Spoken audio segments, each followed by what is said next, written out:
জুমার দিন যে সুবহানাল্লাহিল আযীম ওয়া বিহামদিহি 100 বার পড়বে, সূর্য ডুবা পর্যন্ত সুযোগ আছে। সুবহানাল্লাহিল আযীম ওয়া বিহামদিহি, সুবহানাল্লাহিল আযীম মনে থাকবো, সে 1 লক্ষ নেকি পাবে, তার মা বাবা 12,000 করে পাবে।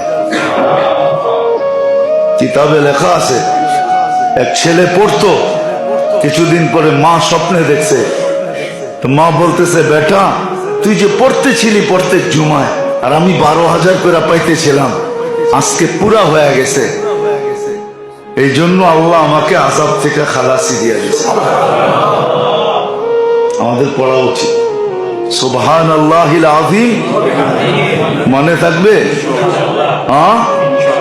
না মনে হয় ভুলে যাবেন, লেখা রেখেন সুবহানাল্লাহিল আযীম ওয়া বিহামদিহি 100 বার। বেশি সময় লাগে না, বেশি সময় লাগে না।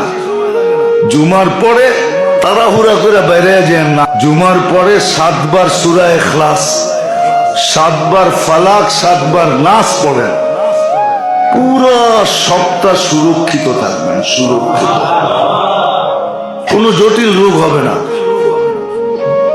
নতুন কোন রোগ আপনার ভিতরে ঢুকবে না, সুরক্ষিত থাকবেন।